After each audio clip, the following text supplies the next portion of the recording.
Hello students, welcome back. Our today's topic is words.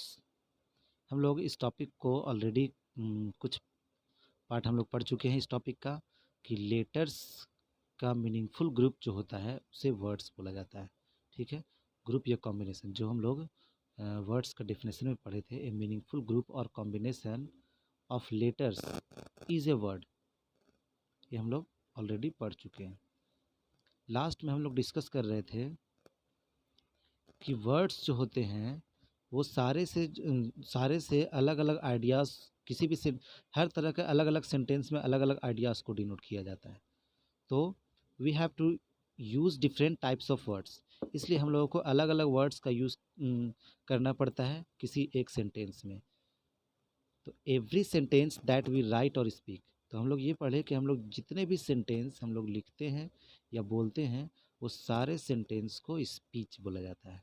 और उस speech में जितने वर्ड्स यूज़ किए हुए रहते हैं वो सारे वर्ड्स कहलाते हैं parts of speech. Okay, now next, some words are naming. अब ऐसा होता है ना कि पार्ट्स ऑफ स्पीच का क्वालिटी उसका आइडियाज़ अलग अलग डिनोट करता है सारे पार्ट्स ऑफ स्पीच। जैसे कुछ सेंटेंस क्या होंगे, कुछ speech some words are naming, कुछ वर्ड्स ऐसे होते हैं जो किसी चीज़ का, किसी पर्सन का, किसी एनिमल्स के या फिर कोई भी ग्रुप का किसी भी चीज़ के नाम को बताता है, उसके नाम को डिनोट करता है, तो वो अलग कैटेगरी में आ जाएगा। है ना, जो किसी चीज़ का नाम बताए, चाहे टेबल, चेयर, आदमी का नाम राम, श्याम, रिवर, ये गंगा, ये सब प्रभात खबर, किसी भी चीज़ का नाम हो, है ना, वो सब नेम शो करता है, तो वो अलग कैटेगरी उसका मिल गया। Some words are used in place of naming words, कुछ वर्ड्स ऐसे होते हैं ना जो नेमिंग वर्ड्स के प्लेस में यूज़ होते हैं। जैसे हम किसी को राम ना बोल करके अगर उसको हम बोले तुम, मीन्स यू बोले, तो यू तो उस राम का नाम नहीं है, बट उसको हम संबोधित कर रहे हैं कि तुम यहाँ आओ, यू। तो यहाँ पे यू जो वर्ड है वो किसी का नाम नहीं है, बट इससे हम किसी को डिनोट, किसी को हम वहाँ पे किसी को नाम ना लेकर के उसको हम किसी अदर नेम से पुकारते हैं, तो वो होता है तो वो अलग कैटेगरी में आ जाता है।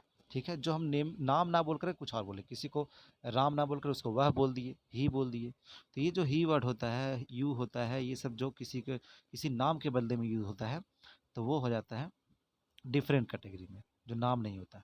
सम वर्ड्स डिस्क्राइब क्वालिटीज़, कुछ ऐसे भी शब्द होते हैं जो किसी चीज़ का, किसी व्यक्ति,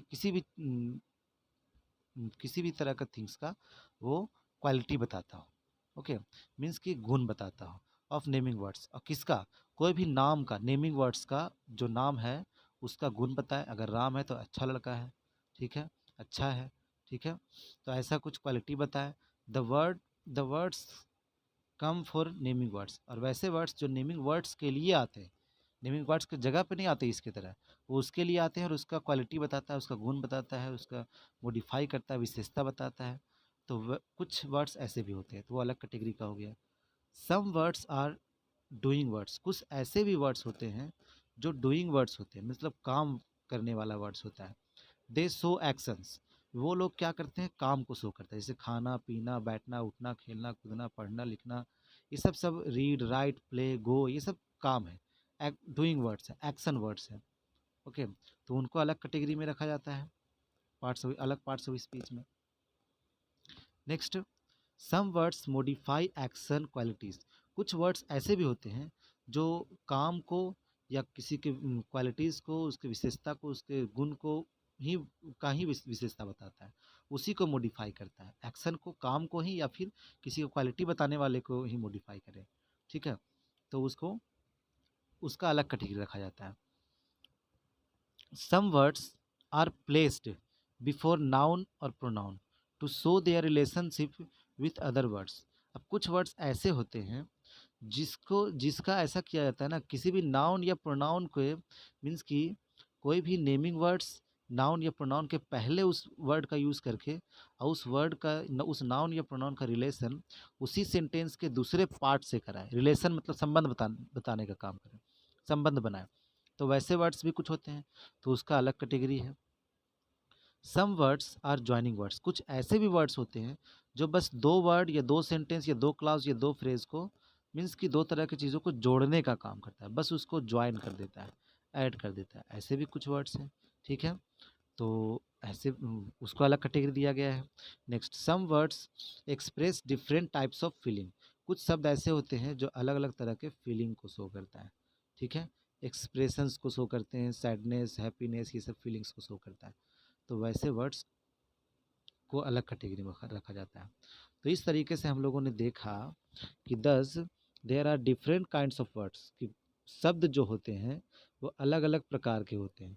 the kinds of words can be termed as parts of speech. ये सारे वर्ड्स का जो काइंड्स है उसको पार्ट्स ऑफ स्पीच के रूप में टर्म किया जाता है, ठीक है। इसको पार्ट्स ऑफ स्पीच के कैटेगरी में रखा जाता है। There are 8 kinds of words और there are 8 parts of speech, मतलब कि वर्ड्स के 8 प्रकार होते हैं। मैक्सिमम अगर हम लोग पूरे जितने भी इंग्लिश के वर्ड्स हैं इंग्लिश लैंग्वेज में, वो सारे को हम लोग 8 काइंड्स में बांटते हैं, ठीक है। 8 पार्ट्स ऑफ स्पीच होता है, जिसको हम लोग 8 वर्ड्स के 8 काइंड्स को हम लोग पार्ट्स ऑफ स्पीच बोलते हैं। तो पार्ट्स ऑफ स्पीच कितने तरह के होते हैं? There are 8 kinds of parts of speech, 8 parts of speech, ठीक है। 8 parts of speech. First noun, second pronoun, third adjective, fourth verb, fifth adverb and sixth preposition, seventh conjunction और eighth interjection. Noun, pronoun, adjective, verb, adverb, preposition, conjunction and interjection, ये 8 parts of speech है जो आप लोगों को याद कर लेना है। Okay,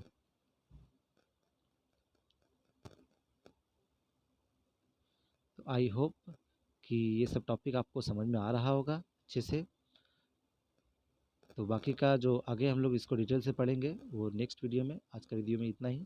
thank you very much.